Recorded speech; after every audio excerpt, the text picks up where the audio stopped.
చెప్తా, నేనే త్వరలో బయట పెడతాను. నేను నీవు ఏం చేసినావు అనేది నీ త్వరలో పెడతాను. అదే 162నే నువ్వు ఎంత తిన్నావు ఏమి అనేది కూడా బయట పెడతాను త్వరలోనే. నిన్నేదో ఎమ్మెల్యే ఘనకారం సాధించినట్లు పోయి ఆ వంకలు చూపించి 3 ఎకరాల 30 సెంట్లు అని చెప్పేసి ఏదన్నా కానీ నేను ఎన్నిసార్లు చెప్తానయ్యా నీకు. ఈరోజు మా అమ్మ చనిపోయి 2 ఏళ్ళు నేను కరెక్ట్గా ఇదే తిననే ఈరోజు చెప్తా ఉన్నాను నీకు. ఎన్నిసార్లు చెప్పినా నీవు మైండ్ గేమ్ ఆడేదానికి ప్రయత్నం చేస్తున్నావు, కానీ ఏ విధంగా కూడా నువ్వు ఏమీ చేసుకోలేవు. గుర్తుపెట్టుకో బాగా. ఏముందన్నది ఇట్లా నీవు ఏదో నడక నడుచుకుంటూ పోయి ఆ కట్టితో ఇట్లా చూపించి 3 ఎకరాల 30 సెంట్ సర్వే నెంబర్ చెప్పక, నీవు 4 సైడ్ పేరు చెప్పక, నువ్వు ఏమి మాట్లాడినావు అనేది కూడా ప్రజలు కూడా అర్థం కావాలి కదా. ప్రజలకు అర్థమయ్యేటట్లున్నా చెప్పాల పాపం. నువ్వు ఏమి రోజు మీ అంశాలంతా పోయి చూడండి అప్ప వద్దనము. అన్నీ కరెక్ట్గా ఎక్కడెక్కడైతే ఉన్నాయి వీటికే ఉండి దాని సమాచారం తర్వాత మాట్లాడుకోండి, పర్వాలే. ఇప్పుడు ఏం జరుగుతాం దాదాపులో ఎక్కడెక్కడైతే పోతా ఉన్నారో, ఎక్కడెక్కడైతే మీ అంశాలు పంపిస్తూ ఉన్నామో వాళ్ళు ఇన్ఫర్మేషన్ తీసుకొస్తేనే నీకు ఒక పండగ అన్నట్టు ఉంటుంది, పండుగ వాతావరణం నీకు. అందరికి తెలిసిపోయింది, ఆదాయంతో తెలిసిపోయింది, మనం చెప్పే పని లేదు. ఏదన్నా ఉన్నా నేను ఏం చెప్పినా మాంసాలు చేసినా కూడా బాధ్యత వహిస్తానని చెప్పింటే నిజమే కాదనిలే. ఏదో చేయాలని చెప్పేసి నువ్వు అర్జెంటుగా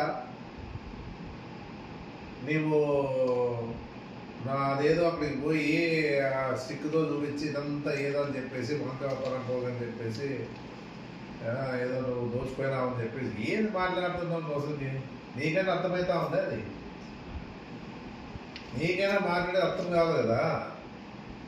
అంటే ఏదో రకంగా నిందేస్తే సరిపోతుంది అనేది నీ ఆలోచన అట్లా నాకు అనిపిస్తూ ఉంది, ప్రజలకు అనిపిస్తూ ఉంది. నేను కూడా ప్రజలు కూడా ఆలోచన చేస్తూ ఉన్నారు. ఏదో 314 సర్వే నెంబర్ పోతివి ఏముందాడా, అన్నీ క్లియర్గా ఉన్నాయి. దాన్ని పట్టుకొని మీరు చేసే కబ్జాలు ఏదైనా ఒకటైనా చూపి అని చెప్తా ఉంది. ఇప్పుడు కూడా ఏమో కబ్జాలు చేసాం.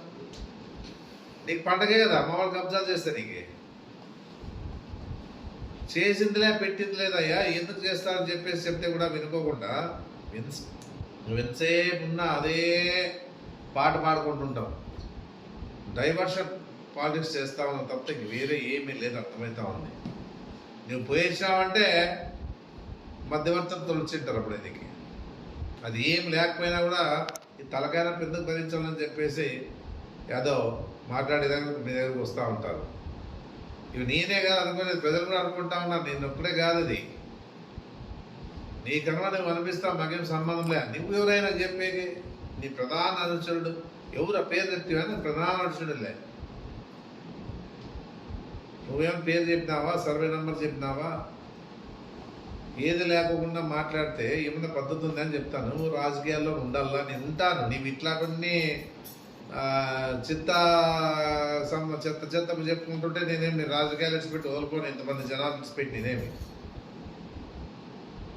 ఏదైనా నిజాలు చెప్పాలని చెప్తాను. ఎన్నిసార్లు చెప్పినా అదే మాట మాట్లాడతాను. నువ్వేమో మన ఆరోగ్యంగా ఉంది, బాగా మంచి భోజనం తింటున్నాను, పిల్లా పాపలతో ఆడుకుంటున్నాను, నీకే ఆరోగ్యం బాగాలేదు. ఇప్పుడు మదనపల్లికి పోతావా, హైదరాబాద్లో రెస్ట్ తీసుకుంటావా, లేకపోతే తిరుపతికి పోతావా, ఏడో పోయి రెస్ట్ తీసుకొని 2 నాళ్ళు ఉండు.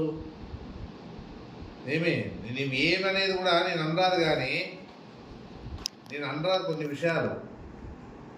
నువ్వు పోయి రెస్ట్ పోయి ఊరికే రెస్ట్ తీసుకుంటే ఇక్కడ మాట్లాడేది పోతారు. నీ అవస్థ నీకు ఆ పేపర్లో వచ్చిన సాక్తో వచ్చేసి ఇక్కడ ఎక్కడైతే పోయి ఆ ఏరియాలో అంతా తిరిగి వచ్చి ఇప్పుడు తహసీల్దారు వాళ్ళన్నా చెప్పాలి కదా. తహసీల్దార్ వాళ్ళని చెప్పాలా, ఏం చెప్పాలా? అవును ఇది అన్యాయకాంతమైందో లేకపోతే ఇంకోటి అయిందో ఏమో చెప్పాలి కదా. రెవెన్యూ డిపార్ట్మెంట్ ఉన్నారు, నీకు సంబంధించింది కాదు ఇది. రెవెన్యూ వాళ్ళు ఉన్నారు, వాళ్ళు చెప్పాలా. అవును ఇట్లా కబ్జా అయింది, పలానా వాళ్ళు కబ్జా చేశారు, వాళ్ళు తీసుకున్నారని చెప్పాలి, వాళ్ళు చెప్పాలి, వాళ్ళ నోటి నుంచి రావాలి. అది నువ్వు ఎవరు చెప్పేకి? మన డిపార్ట్మెంట్ కాదు కదా అది. నువ్వు ఏమి మా ఉన్న ఊరికి ఏదో ఒకటి చెప్పాలని చెప్పే విషయంలోనే నీ ఊరికే కాదు ఇది. నీ అంత తెలివి జ్ఞానం మాకు లేదది. నీకు ఉండొచ్చు, నాకు ఆ సంపాదన ఎప్పుడు చేయాలని ఆలోచన రాలే, నేను ఎవరు కూడా శ్రద్ధ ఇచ్చిందిలే, ఏది కూడా చేయలేదప్ప నేను. నువ్వు ఎన్ని ఆలోచన చేసినా నా గురించి ఆలోచన చేసే బదులు మన నియోజకవర్గం గురించి ఆలోచన చెయ్యి. ఏదో అందంగా చేసేవాడు ఏదో కాంప్లెక్స్ కడతా ఉంటే నిలబెడుతుంది. అది ఎప్పుడో కంప్లీట్ కావాల్సి ఉండే, దాన్ని నిలబెట్టే పరిస్థితి చేస్తుంది. అందంగా చేయాలనే వాడికి ఆలోచన ఎట్లా చేస్తారా? మనం అందంగా చేయాలంటే రోడ్లు పైన చెయ్యి ఎవరొద్దన్నారు. ఇంతే. ఇది నువ్వు అందంగా చేసే కూడా ఇక్కడ ఏమీ లేదు. ఇక్కడ ఏదో చెప్తావు, ఏదో మాట్లాడతావు, ఏం మాట్లాడతావో ఎవరు జనంకే కూడా అర్థం కాకుండా అయిపోయింది నేను మాట్లాడేది. నీవేమో ఎంతో బ్రహ్మాండంగా నేను స్పీచ్ ఇస్తా ఉన్నాను, పర్మనెంట్ వేస్తా ఉన్నాను నేను బాగా. ప్రజలు నా స్పీచ్ని దాని మీద బాగా స్పందన వస్తుంటుంది అని చెప్పేసి నువ్వు అనుకుంటుంటావు. మాకు కర్మ పెట్టలేదయ్యా, మాకు దేవుడు ఇచ్చినాడు, ఉండిన దాంట్లో కూడా 10 మందికి సహాయం చేసి మేము ముందుకు పోతూ ఉంటాము రాజకీయంగా కూడా చెప్పి నేను చెప్తా ఉంటాను. నీవు అది వదిలేసి 24 గంటలు ఏ ఆలోచన చేసి తలకాయ జరుపుకునే బదులు నీవు ఆదోళన గురించి ఆలోచన చేసి ఏమేమి తీసుకురావాలో, ఏమేమి పనులు ఉన్నాయి, మళ్ళీ ఏ విధంగా మన ఫండ్స్ ఇచ్చి డెవలప్మెంట్ చేయాలని చెప్పేసి ఆలోచన చేస్తే అన్న ఉపయోగం ఉంటుంది. అవునులేప బాగా డెవలప్ చేశాడు ఎమ్మెల్యే అనేది ఎన్నిసార్లు చెప్పినా నువ్వు వినే పరిస్థితిలో లేవు. నువ్వు నీ మనములతో ఆడుకుంటామయ్యా. వయసు ఆడుకునే వయసే ఇది. ఆడేవాళ్ళు ఆడతాము, సరదాగా ఉంటాము, మంచి భోజనం చేస్తాను, హ్యాపీగా ఉంటాను, ప్రజలతో మమేకమై ఉంటాము, ప్రాబ్లం లేదు నాకేమి. నీవేదన్నా ఉన్నా ఇప్పుడు నీకు అదేదో ఫుట్బాల్ ఆడినావు, లేకపోతే ఇంకోటి ఆడినావు, కబడ్డీ ఆడినావు, కింద పడినావు, కాలు సరిగా లేదు, రెస్ట్ తీసుకోపోయి ఆడ మదనపల్లె, హైదరాబాద్, తిరుపతి, ఎన్ని ఊళ్ళు ఉన్నాయి నీకు? అన్ని ఊళ్ళో పోయి రెస్ట్ తీసుకుంటే అయిపోయిందా? ఈ డెంటల్ సంబంధించిన ఎన్నో ఉంటాయి నీకు క్లినిక్లు. ఒక్కొక్క ఏరియాలో ఒక క్లినిక్ పెట్టినావు, ఏడవద్దు పోయి రెస్ట్ తీసుకుని వస్తే అయిపోయి కదా. ఇంకా రెస్ట్ తీసుకుని అయిపోతే ఏం జరిగిపోతా నీ బాధ. అలా రెస్ట్ తీసుకుని అయిపోతే ఇది ఏం జరిగిపోతుందో మళ్ళా వచ్చి మాట్లాడేవాడు ఉంటారు లేదని చెప్పేసి నీ బాధపడతావు. ఏం చెప్పాలి నీకు? నువ్వు ఎంత ప్రయత్నాలు చేసినా మనం చేసి ఉంటే కదా అది నీవుగా చెప్పాల్సి ఉండేది. ఎవరైనా వాళ్ళకి అన్యాయం జరిగిన వాళ్ళు వచ్చి నా ముందరకు వచ్చి, లేకపోతే నీ ముందరకు వచ్చి ఎవడో పనికిరాని మాటలు ఏం ప్రూఫ్తో లేకుండా చెప్తే వింటే మనం ఏం చేస్తాను చెప్పు? లేదా బంగారు షాపులు ఎవరో తోడు వచ్చి కూర్చోంటివి, నీకేం కావాలా? ఎవడో రావాలా, మీడియాకి రావాలా? మా వాళ్ళకి అన్యాయం జరగదా అని చెప్పేసి బ్రహ్మాండంగా స్పీచ్ ఇస్తావు.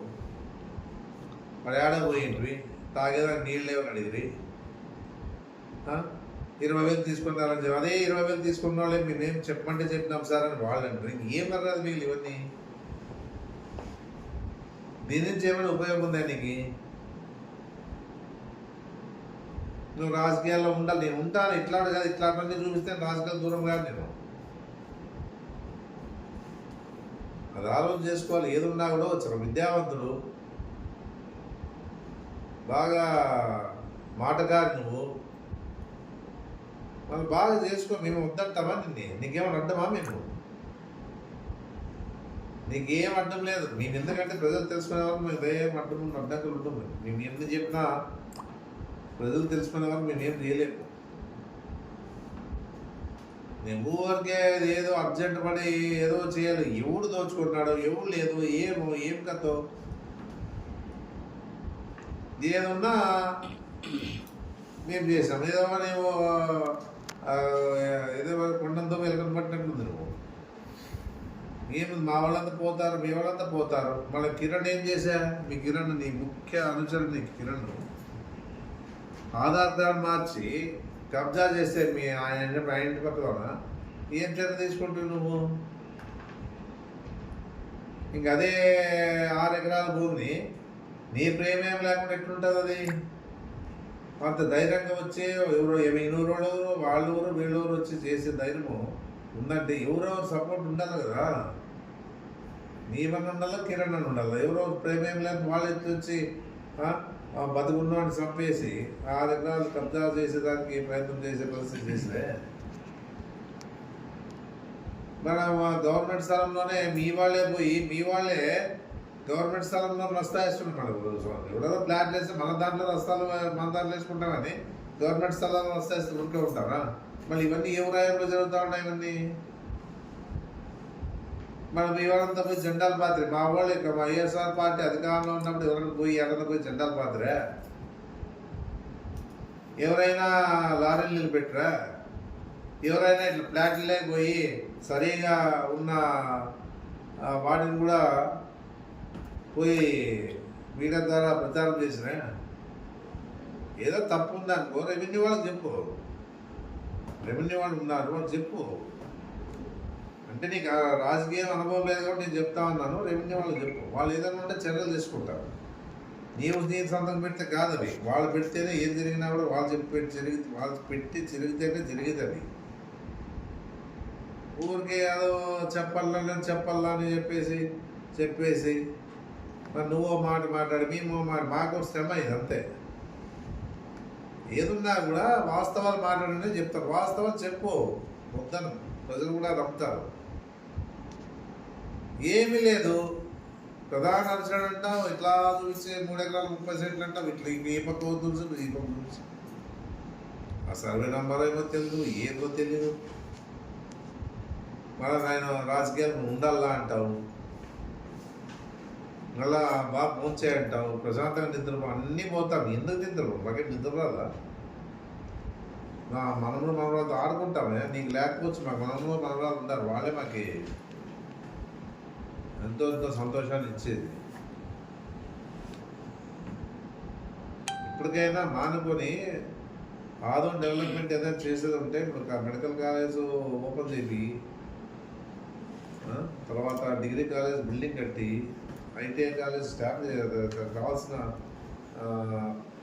స్టాఫ్ తీసుకురా. ఆ ఉర్దూ కాలేజ్ కూడా రెడీ చేసినాము, రెసిడెన్షియల్స్ కూడా రెడీ చేసినాము. అందరినీ కూడా గవర్నమెంట్ ద్వారా వాళ్ళకి అక్కడ ఉన్నటువంటి క్లర్క్లు వీళ్ళు రావాలి కదా. వాళ్ళంతా వచ్చి ఉంటారు చూడి ఆ ఈదిగా డబ్బులు రిలీజ్ చేసి దండి ఉంది నీకు పని. దండికి పెట్టినా నీకు పని. నేను ఆ వాటర్ ట్యాంక్ పోతా ఉంది, ఎప్పుడు పోతుందో తెలీదు. అదేదో శాంక్షన్ చేయించి మళ్ళా దాన్ని పునర్నిర్మిస్తే బాగుంటుందని చెప్పేసి నేను చెప్పినాను. ఇంకా పెద్దగా చెయ్యి, ఎందుకంటే ఇప్పుడు 20 ఏళ్ళ కింద చేసింది. 2000 కూడా ఇప్పుడు 20 ఏళ్ళు అయింది. ఇంకా స్థలం ఉంది. 100 కోట్లు పెడితే బ్రహ్మాండంగా అది ఇంకా 20 ఏళ్ళ వరకు మళ్ళా ఇబ్బంది ఉండదు. వీటి మీద పెట్టు. నువ్వు ఏదున్నా కూడా నువ్వు డైవర్ట్ చేసే పార్టీస్ చేయొద్దు. చెప్తా నేను ఇంకా వస్తా, బయటకు వస్తా, నిదానంగా వస్తా. ఏం ప్రాబ్లంలే. మేము నిదానంగా పరిగెత్తి పాల్దాం, నిదానంగా నిలబడే పాల్దాం. అంతేగాని ఊరికి ఏదో అయిపోయి నువ్వు రాజకీయాల్లో ఉండాలా, రాజకీయాలకు మళ్ళా దూరం కాదు, మళ్ళా ప్రతిపక్షం ఉండాలా. నువ్వు చెప్తే ఇట్లాంటివన్నీ చెప్తే నేను దూరం ఉండే పరిస్థితి కాదప్ప. ఏదున్నా నీతిగానే ఉంటాం, నీతిగానే బతుకుతాం, నీతిగానే వస్తాం. కానీ దానికి ఆశపడి బతికే పరిస్థితి మా జీవితంలోన నేను చేయబోం. మా ఎవరు మా కుటుంబంలో చేయరని చెప్పేసి కూడా గట్టిగా చెప్తా ఉన్నాను. ఏదున్నా కూడా నిజాలతోన ఊరితో సహా పెట్టు. ప్రజలు కూడా నమ్ముతారు. నీ ఊరికి ఎన్ని మాటలు చెప్పేసి